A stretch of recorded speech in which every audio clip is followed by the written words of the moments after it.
Hi everyone, welcome back to Coffee Books and Rain, and we are doing our year-end recap. Now, I'm doing this a little bit early, only because I know the end of the year is going to absolutely run in here so fast. It is going to be here before we know it. So I figure while I have the chance, I better go ahead and do this episode because the closer we get to Christmas, the busier and more obligations and things I'm going to end up having to do, not so much with work, but like family and friends and other things in my personal life that occur outside IRL. I just want to go ahead and do my year-end recap. So, what I've done is I have my top 10 books of 2024. And then I have about 8-ish books that I am anticipating for books in 2025. Now, most of the books that I have on my to come list, I have almost all of them already approved in my NetGalley account, but I'm waiting to read them until I actually get to like that particular time frame. Otherwise, I will miss deadlines that I need to meet. So, I'm trying to do it in a very logical manner. There are some that I am dying to read. But let's go ahead and dive into our top 10 books of the year. I did not rank them as like my number 1 to my number 10. These are going to just simply be my top 10. They are in no specific order. I may put a like over here. I may put like a little like top 10 list somewhere over here and fill them in as we go. But we shall see. Because I am not certain what I'm going to put over here yet. But something will be over here to kind of be a placeholder for all the titles of these books. And then maybe on this side, once I've gotten these over here done, these will be my to come list over here somewhere. But let's just dive in. How about that? And so what I did is I went back through my audiobook account, my Audible account. I looked around on my bookshelves at the books that I have gotten, as well as just kind of been reading physical copies of. And then I also went back through my NetGalley account. I looked at my Goodreads to see what I had been reviewing. And I then looked at my podcast episodes list to see also there what books I had done as well. I covered a lot of books. Now, I may not have done all of them on this channel, but I think my Goodreads account says I've read about 170 books this year. That's wild. That is absolutely wild. This is the first year I think I have ever hit that number, but I have actively been trying to read at a voracious level. Honestly, it's because I don't have a huge social life other than like my board game group of friends, and I have not had any romantic interests this particular year either. So, my life has been hanging out with my puppies, reading books, drinking copious amounts of coffee, and every other weekend playing board games such as D&D and other games with my friends. So, diving into the list, let us start with The Lost Story by Meg Schaefer. I know some people, this book didn't quite hit where they were wanting, but I do have this book directly behind me, and so I'm going to hold it up. I got it $3 off on my Barnes & Noble, and I was actually able to, for my podcast, interview with Meg Schaefer about this book. She is phenomenal. Love her to death. I hope and wish for her nothing but the utmost success. This book hit me in all the absolutely right places when I needed it to. It is, I would say, it is an adult fairy tale. It has dark elements, and it's kind of got that portal sort of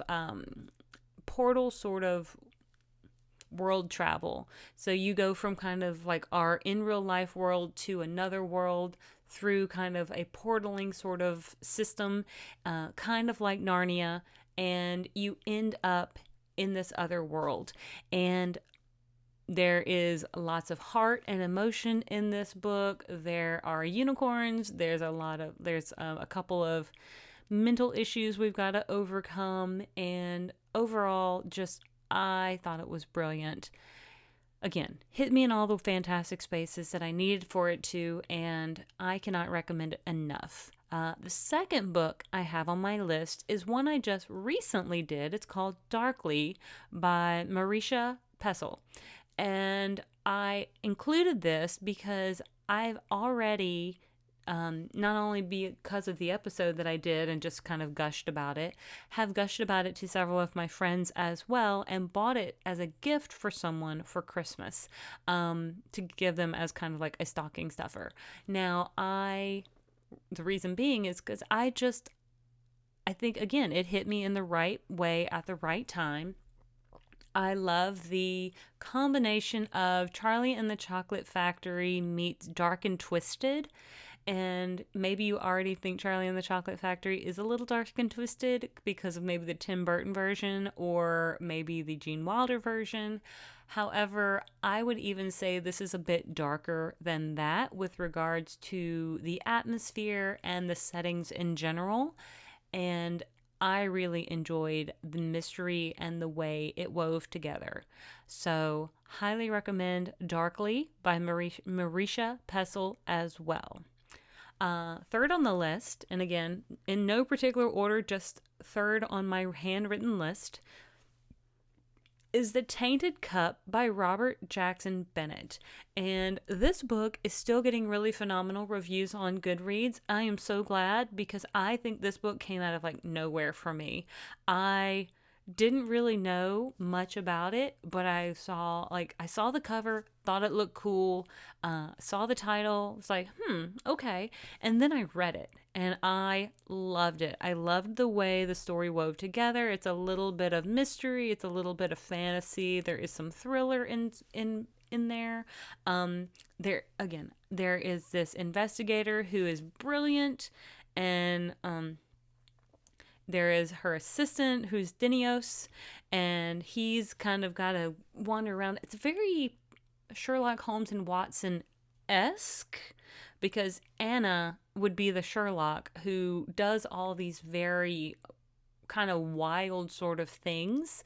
And then Dinios is kind of the Watson who really kind of does the more logical, practical part of it, but uncovers this scheme that's threatening the Empire. Really cool. And there's a second one coming up. So very looking forward to that one as well. This one is the first book in the Shadow of the Leviathan #1 series. I do not know how many will be in the series. I just know it's listed as #1. The next book is Fall of the Robots by Lee Bacon. And the reason I included this one is because I thought it was so cute. I think it is the second in a collection, so I'm just pulling that up real quick. Fall of the Robots by Leap. There it is. Now, I know I did an episode on this, and it does have this really cutesy, almost graphic novel type cover. It's still getting about 4 stars. Yeah, this is The Last Human #2. I still have plans to go back and get The Last Human #1, but I picked this one up. It is a human and her robots, and there are now a couple more humans involved as well. So kind of cool. And I think you'll be very pleased if you go and read it. It has a little bit of a YA feel at times, but I don't think it's specifically YA. I did have this as an audiobook, but it's just quirky. It's just quirky and fun. Had a great time with it.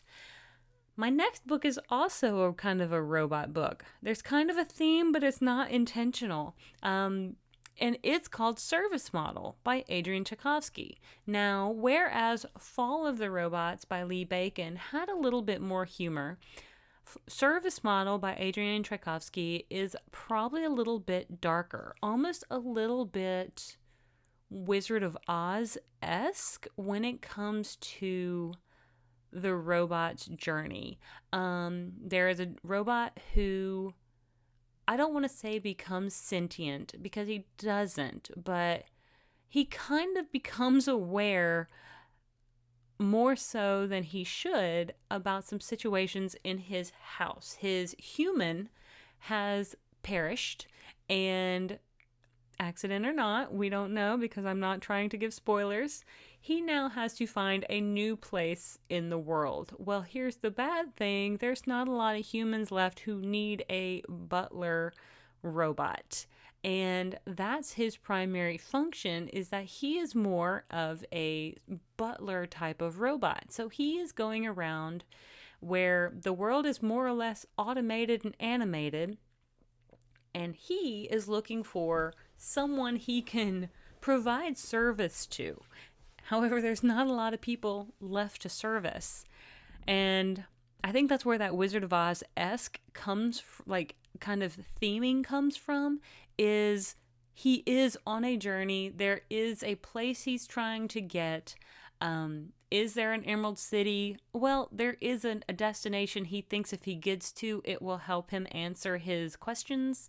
However, that's not always going to be where the answers lie. And I thought it was really well done. Again, I did not realize I put 2 robot books back to back, but there it is. That's what we have. The next book on my list is actually, do I have it here behind me? I may not have it behind me. Nope, I have it over here next to me. Again, reaching over. Dreadful by Caitlin Rozakis. And I have also recommended and convinced my mom to buy a copy of this as well. So pretty much a dark wizard.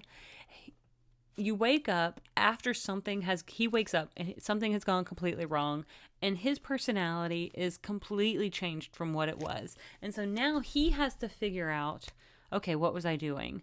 And he thinks like, okay, well, he doesn't really remember. So he's not the person he was before this particular maybe explosion happened. He's also missing eyebrows. Some things have definitely changed. And his personality has done a 180. It's so funny. It's like so witty and humorous. I really, really had just a good time reading this book. And a lot of the ones that I am recommending as my top 10, I just really had like a good time reading. Now, I think when it comes to 1 or 2, they are a little bit more maybe emotional, but when I get to those, I will tell you a little bit more about them. I just felt like Dreadful. He's dreadful at being an evil wizard now.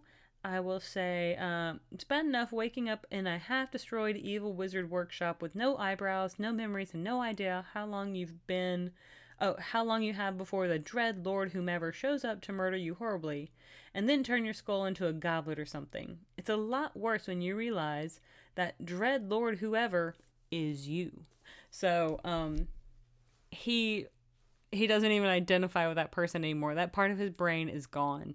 And so now he has to be a whole new person, and it's just good. It's just a really good book.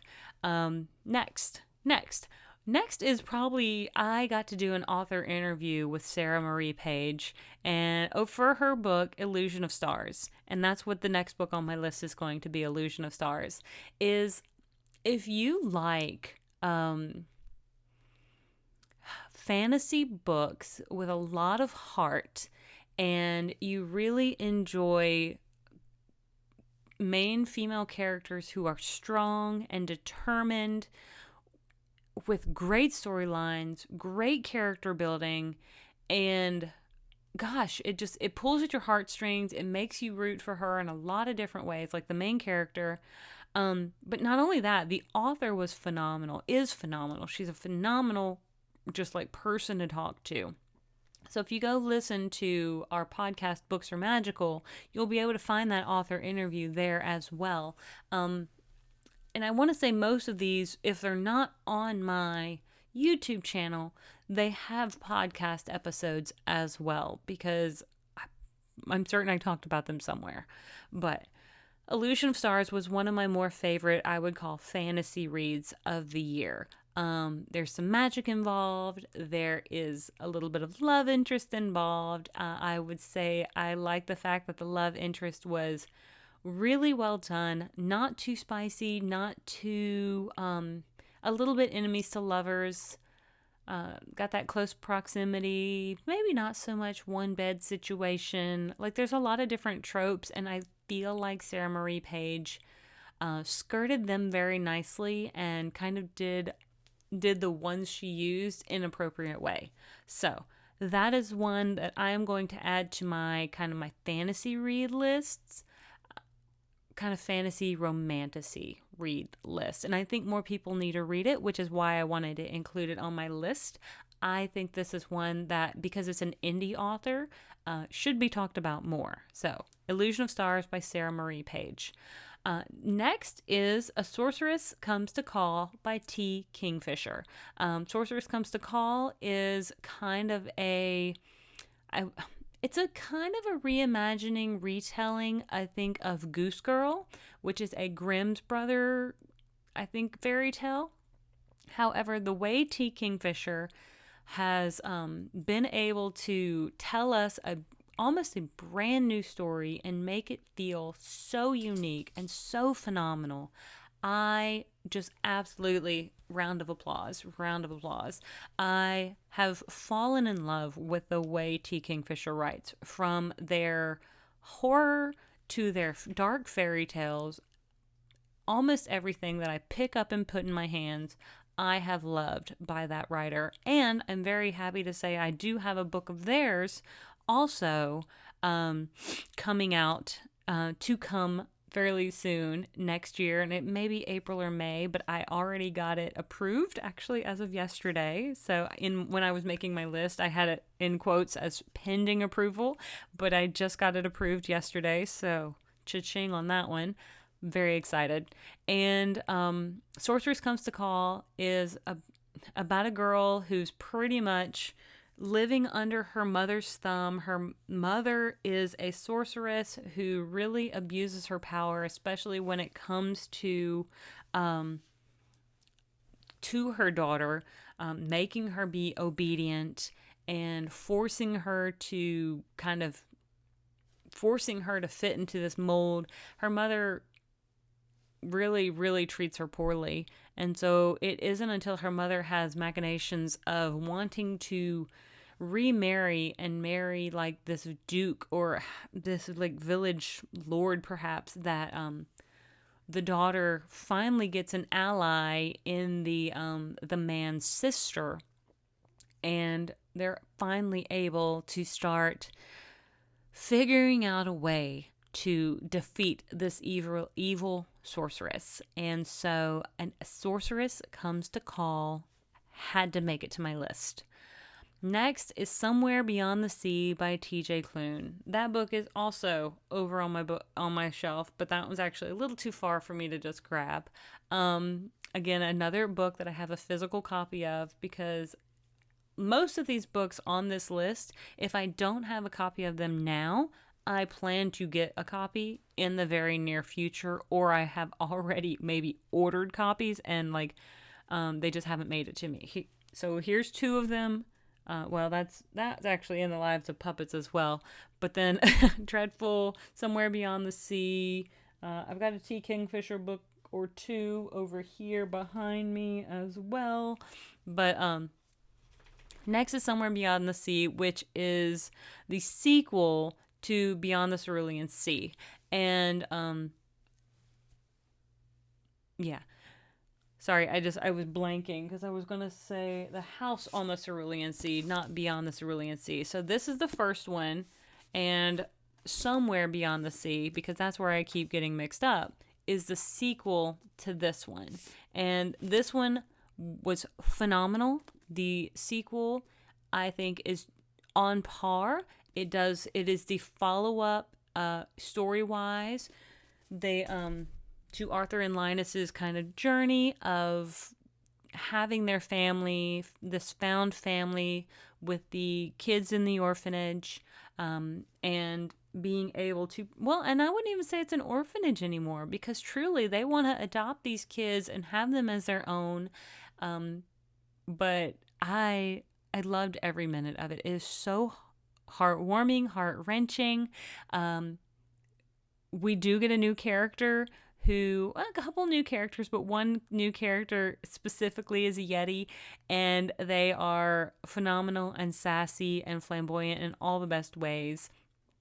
Definitely seem as though they would fit well on a stage, but I also think they have a little bit of stage fright. So, but they have this very big, bold personality, and honestly, I just want everybody to read The House on the Cerulean Sea and then follow up with Somewhere Beyond the Sea, because I think it's just an absolutely beautiful story. Just absolutely beautiful in all the best ways.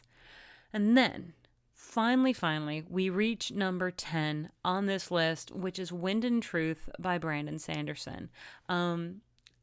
Had to put this on here because this book is a book I had been waiting on for a while, forever, not really forever, but it had been quite a few years that we had gotten a Stormlight Archive book, and Wind and Truth so far is phenomenal. By the time I record this episode, I have only read about half of it, but because of this book being so amazing so far, and I 100% have already gotten the audiobook and the physical book that is just in my living room where I set it down last night on the coffee table, I 100% will be reading or audiobooking this book again, and probably pretty soon.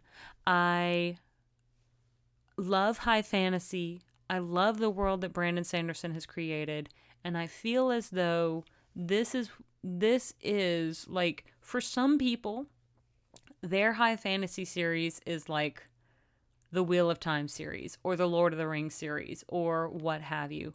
I think the Stormlight Archive is my high fantasy series, and I didn't think it would be until I don't know, I started listening to it after my divorce from my ex-husband, who actually introduced me to this world, and I knew he loved it, and I knew there was a reason, because he is so very good at finding just phenomenal books and authors and writers, and he introduced me to this series. I thought it was just a little too cumbersome. I was like, man, that's so long. There's so much.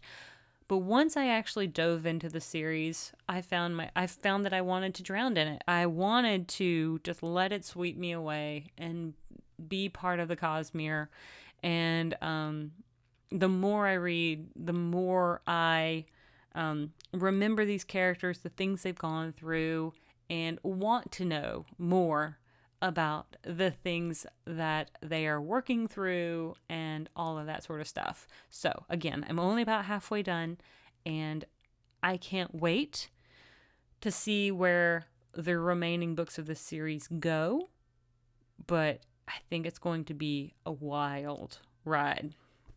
I do have a couple of, honorable mentions that I will just briefly mention. They are not part of my top 10, but Compound Fracture was one book that I really wanted to mention as an honorable mention. Andrew Joseph White, Gingerbread Queen, which was really good, and The Book of Doors by, I think that's Garrett Brown. Those are 3 books that I actually had listed as just honorable mentions. Loved them. But even though they weren't part of the top 10, they still were worth mentioning. And now, let us do a quick to-come books. Now, I'm very excited about the books to come for the year of 2025. I know that this book is going to be absolutely filled with amazing reads. And so, one of my goals is to also finish writing one or two drafts of some of the books that I have in my personal writing folders. I have several. However, my goal is for the year of 2025 to finish at least two drafts. Get the word count there, get a starting, middle, and end finished, and then get them to some of my alpha readers for thoughts. I have two people that I really love to pick their brains about being my alpha readers, and so they will probably get it first, and then we will go from there with regards to what our next steps are. But the year to come, The Bones Beneath My Skin by TJ Klune. Now, again, TJ Klune. I think I've mentioned him several times, and I will continue to mention him. But The Bones Beneath My Skin is a book that is coming out by TJ Klune, and so looks as though, let's see, I'm going to just pull this up real quick. TJ Klune as an author, and let's just show all results, because I would like to be able to, let's see, so many books by TJ Klune, so I am so glad to see more and more things from this writer. Well, I don't see it right off on this first page. Under the Whispering Door was also really good by TJ Klune as well. But, oh, here it is. Bones Beneath My Skin by TJ Klune. Clicking that one. Oh, no, that's Brother Song. Goodness. If only I can click the things I want to click. All right. Bones Beneath My Skin is a spine-tingling thriller. So this is the first time I'm getting to dive into a thriller about a 10-year-old girl with an impossible power, her father, and an unlikely stranger who come together to confront the dangerous forces that want her at all cost. A strange story of family, love, comets, and bacon. Delicious bacon. So just kind of wanted to give you that little bitty spiel. I'm not going to give a spiel on all of them, but again, because we've just talked about TJ Klune, wanted to talk about this one because I did see it's a thriller, and I thought that was kind of special. Next on the list is Upon a Starlit Tide by Kel Woods. I read After the Forest by Kel Woods. Loved it. Dark fairy tale. I can't wait to see what Upon a Starlit Tide is going to hold in store, because I loved Kel Wood's other book as well. So that's going to go at, again, just one of the books. Oh, maybe over here. Maybe it's over here on this side. For books to come. Emily Wilde's third book, Compendium of Lost Tales by Heather Fawcett. So that one is coming out in 2025. Got that on my list. Have that already in my queue. Cannot wait. When the Moon Hits Your Eyes by John Scalzi. Again, Scalzi, gotta rep whenever I get them, and love it so much. So added that to my list of things that I am anticipating reading. Now, if you guys aren't anticipating listening, I'm sorry. Leave a comment down below what you are looking forward to. Are you looking for the next what is it? The next Fourth Wing book, or are you looking for the next other romantic-y book, or what are y'all looking forward to? But for me, another one is A Drop of Corruption by Robert Jackson Bennett. Again, this is the second book from the Tainted Cup series, and so can't wait to dive back into that world with these incredible characters. It's a very rich world that I just found immensely engrossing when it came to drawing me in. So loved it. Axios, The Floating World. Now, I read The Girl Who Fell Beneath the Sea and was enthralled by this kind of Chinese mythology that she wove together. And so even though I don't know much about The Floating World, I do know that I love Axios' writing, and so I cannot wait to get I've already got my hands on it. I cannot wait to get into this particular book to see what else is in store from that writer. So next is V.E. Schwab's Bury Our Bones in the Midnight Soil. Now, I've seen this book kind of like popping up everywhere. This is going to be, it has been so far very big on Book Talk and on Instagram as well. So I feel as though this is going to be a pretty big read for 2025. But I'm very excited to say that I do have a copy in my NetGalley account waiting for me to dive in. So Bury Our Bones in the Midnight Soil. Cannot wait to dive into it.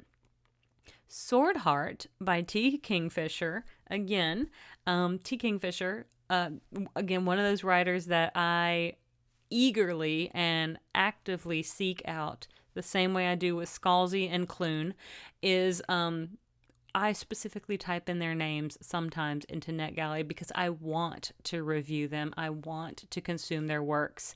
And so when I do find something, I usually read them in a sitting or two and then gush. Absolutely gush about, because I'm not saying they don't do any, it's not that they don't do any wrong. It is that I really enjoy their writing style. And for me, their writings hit me in the right way. Now, that is my personal thoughts and opinions. Yours may not be the same. But for me, those writers have a style that resonates very well with me. And then I have one honorable mention for to comes, and that is Wizard of Most Wicked Ways by Charlie N. Holmberg. And even though that is kind of an honorable mention, I do believe it is book 4 of the Wimbrel House series, and I have read the other ones. I think I've done reviews on most of the other ones as well, and I personally am looking forward to this book. I do not know if it's going to wrap up the series for me or if we are still going to have other books to come afterwards, but cannot wait to see where we go with it.